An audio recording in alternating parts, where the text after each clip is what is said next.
नमस्कार मित्रों, RV आईएफपीसीएस classes में आप सभी का हार्दिक स्वागत है। आज सामान्य विज्ञान के महत्वपूर्ण प्रश्नों को लेकर आए हैं जो कि विभिन्न परीक्षाओं में पूछे गए हैं। बहुत महत्वपूर्ण प्रश्न हैं।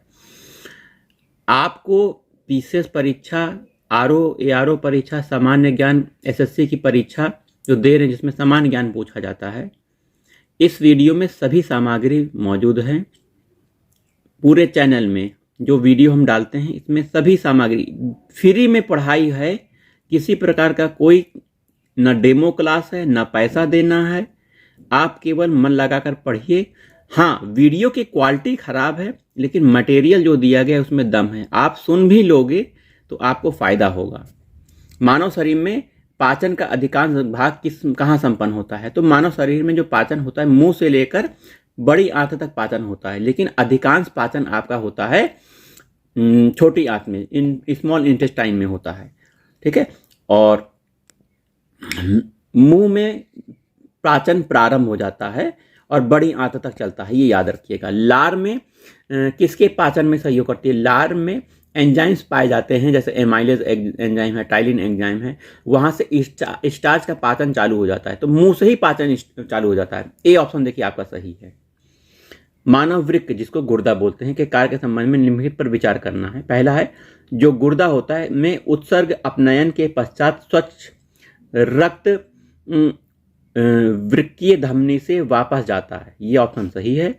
बोमन संपुट से निस्यंदित माने छाना हुआ द्रव लघु नलिकाओं से गुजरता है। यहाँ अधिकांश ग्लूकोज का पुनरावशोषण होता है, फिर से अवशोषण होता है तथा वृक्कीय शिरा में रक्त के पास वापस भेजा जाता है, ये भी सही है।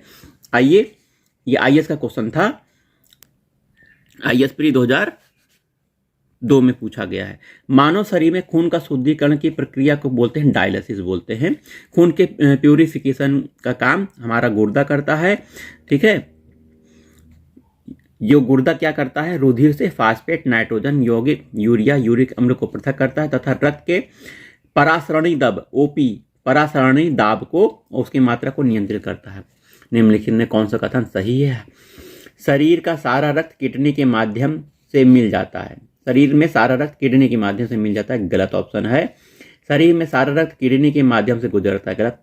शरीर में सारा रक्त किडनी के माध्यम से शुद्ध होता है, ये सही है, शुद्ध होता है, किडनी शुद्ध करती है। डायलिसिस किससे संबंधित है? आपका वृक्क माने गुर्दे से संबंधित है। अगला प्रश्न देख लीजिए, रिपीटेड प्रश्न है। यूरिया किसके द्वारा रक्त से पृथक किया जाता है? देखिए, गुर्दा पृथक करता है यूरिया को। ठीक है, अल्ट्रा फिल्ट्रेशन का काम करता है, ठीक है, हमारा गुर्दा। अपोहक, जिसका कार्य संपादन होता है, जिसके कार्य का संपादन हेतु प्रयुक्त होता है अपोहक, ये वृक्क है। वह जब वृक्क किन्हीं कारणवश क्षतिग्रस्त हो जाता है तो रुधिर को साफ नहीं कर पाता। ऐसी स्थिति में रुधिर को साफ करने हेतु अर्थात इससे उत्सर्जित पदार्थ को अलग करने के लिए अपोहक डायलाइजर का प्रयोग किया जाता है, जिसे कृत्रिम वृक्क, आर्टिफिशियल किडनी के रूप में कार्य करता है। जब वृक्क मतलब गुर्दा कार्य करना बंद कर देता है तो निम्नलिखित कौन सा पदार्थ जम जाता है? शरीर में रक्त में नाइट्रोजनी जनित अवशिष्ट पदार्थ जम जाते हैं। ठीक है, शरीर में उपापचय मेटाबॉलिज्म के दौरान बहुत से ऐसे पदार्थ बनते हैं जो शरीर के लिए हानिकारक होते हैं। इन्हें नत्रजनित या नाइट्रोजनिस अवशिष्ट पदार्थ कहते हैं, अमोनिया, यूरिया, यूरिक अम्ल इत्यादि। किडनी अति सूक्ष्म निस्यंदन अर्थात अल्ट्रा फिल्ट्रेशन क्रिया के द्वारा इन्हें रुधिर से अलग करके मूत्र के रूप में बाहर निकालने में सहायक होती है। ठीक है, निम्नलिखित में से कौन सा मानव गुर्दे का सामान्य कार्य नहीं है? रक्त में जल की मात्रा को नियंत्रण करना, सही। वहीं रक्त में शर्करा की मात्रा को नियंत्रित ग्लूकोज वो इंसुलिन करता है, इंसुलिन हार्मोन्स, तो ये गलत है, बी ऑप्शन। यूरिया को छान कर बाहर करना, ये सही है। कई हार्मोन का स्राव करना, ये सही है। आइए, मानव वृक्क अस्मरी अर्थात किडनी स्टोन में पाया जाता है कैल्शियम ऑक्सलेट। ठीक है, किडनी स्टोन होती है, कैल्शियम ऑक्सलेट का बना हुआ होता है, कई बार प्रश्न पूछा गया है।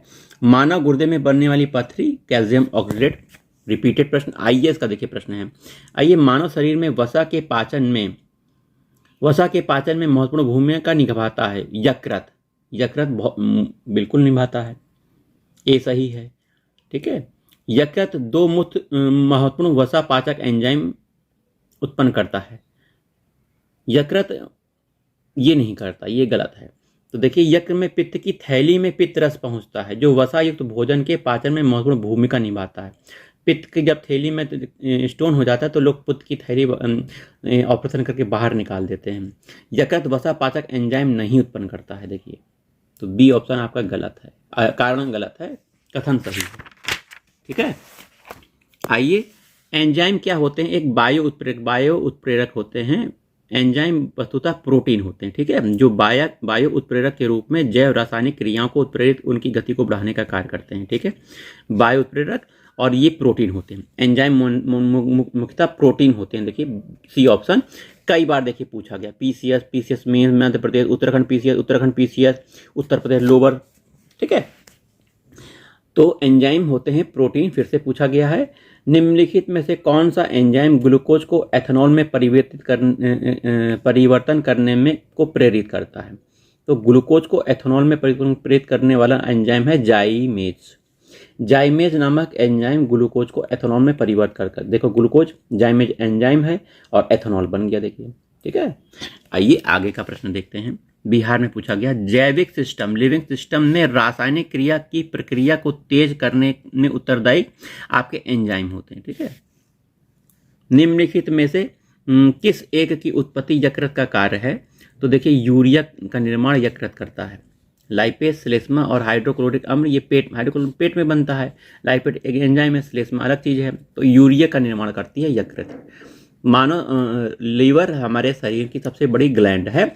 यह उदर गुहा तंतुपट अर्थात डायफ्राम के नीचे, ठीक है, मिसेंट्री से संयुक्त गहरे लाल भूरे रंग का होता है। इसका भार लगभग 3 पाउंड का होता है। मानव शरीर का महत्वपूर्ण पाचक अंग है।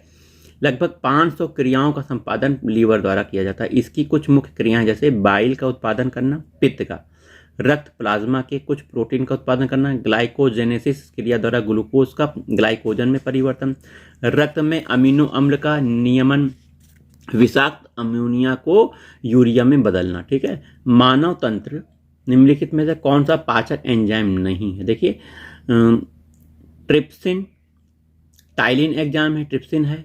पेप्सिन प्रोटीन पाचक, गैस्ट्रिन ये हार्मोन्स है। ठीक है,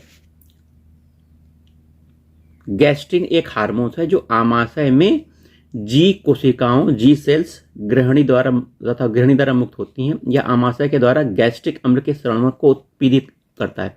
गैस्ट्रिन एक हार्मोन है, याद रखिए। ठीक है, आइए, आईएएस का प्रश्न आ गया है, 2005 में पूछा गया है। हमारे आहार में सभी प्रोटीन का पाचन केवल क्षुद्रांत में होता है? नहीं, ये गलत है। क्षुद्रांत में नहीं होता, और जगह भी होता है। अग्नाशय से प्रोटीन का पाचन करने वाली एंजाइम को क्षुद्रांत में छोड़ा जाता है, ये सही है। देखिए, व्याख्या देख लीजिए, कथन एक गलत है। आहार नाल में प्रोटीनों का पाचन आमाशय में ही प्रारंभ हो जाता है, जिसके लिए जठर रस में पेप्सिन नामक एंजाइम भोजन में प्रोटीन को पेप्टोन में बदल देती है। आमाशय के पश्चात भोजन जब ग्रहणी में पहुंचता है, ड्यूडेनम में पहुंचता है, तो अग्नाशय द्वारा अग्नाशय ग्रस भोजन से जा मिलता है, जिसमें प्रोटीन के पाचन के लिए ट्रिप्सिन नामक एंजाइम होता है, जो कि प्रोटीन को पॉलीपेप्टाइड में बदल देता है। प्रोटीन के पाचन में सहायक एंजाइम क्या है? ट्रिप्सिन। ठीक है, स्टार्च को जल में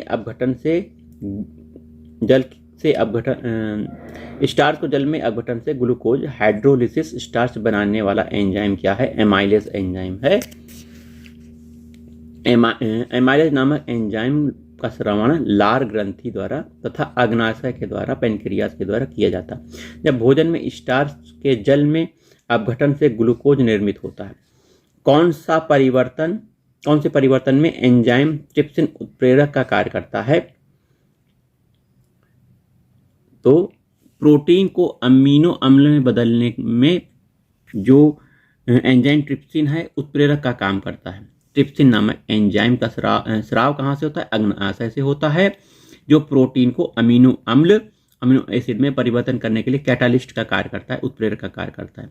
ध्यातव्य है कि अग्नाशय एक मिश्रित मिक्स ग्लैंड है, जिससे हार्मोन्स और पाचक रस दोनों निकलते हैं। पाचक रस क्षारीय होता है, जिसे पैनक्रियाटिक जूस भी कहते हैं। मानव शरीर में कुछ कौन से संरचना से संलग्न है? तो बड़ी आंत से संबंधित है पुच्छ। पुच्छ माने अपेंडिक्स। इस पुच्छ का मतलब पूछ नहीं है, अपेंडिक्स है। वर्मी फॉर्म अपेंडिक्स बड़ी आंत से जुड़ा होता है, ठीक है। और इसी में यदि इन्फेक्शन हो जाता है, दर्द होने लगता है, तो इसको ऑपरेशन करके अपेंडिक्स को निकाल दिया जाता है। मानव शरीर में कृमि रूप परिशेषिका एक अवशेषी वेस्टिजियल ऑर्गन है। यह छोटी बड़ी आंत के जोड़ के पास स्थित होता है। इसका आकार कृमि वर्म की तरह होता है। यह बड़ी आंत से सीकम द्वारा जुड़ा होता है। आरंभ में जीवन पूर्णतः शाकाहारी था, जिससे सेलुलोज युक्त पत्तियां हम लोग खाते थे। उसका पाचन करने में यह महत्वपूर्ण भूमिका निभाता था, लेकिन कालांतर में मानव सभ्यता के विकास के साथ मनुष्य सर्वाहारी होने के कारण इस अंग का कार्य समाप्त हो गया। इस कारण यह वर्तमान में अवशेष मात्र रह गया। इसलिए शाकाहारी जंतु से गाय, बैल इत्यादि सेलुलोज का पाचन हेतु इस पुच्छ मतलब अपेंडिक्स आज भी विकसित है। आइए, मानव शरीर में क्षुद्रांश में 3 संरचना भागों की लंबाई कौन सा कथन सही है? तो शेषांत्र, मध्यांत्र, ग्रहणी। शेषांत्र घटता हुआ सबसे बड़ा शेषांत्र है, फिर मध्यांत्र है, फिर ग्रहणी है, ठीक है। ये बड़ी आंत का है, 3 भाग होते हैं। आइए अगला देख लेते हैं प्रश्न।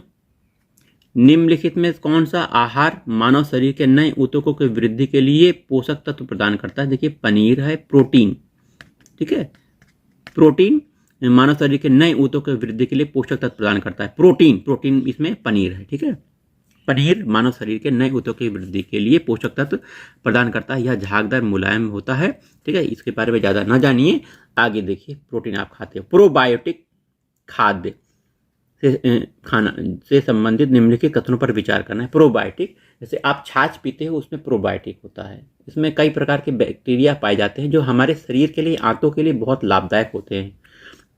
प्रोबायोटिक खाद्य में सजीव जीवाणु विद्यमान होते हैं, बिल्कुल सही, जो मानव के लिए लाभकारी हो जाने था, बिल्कुल सही ऑप्शन है।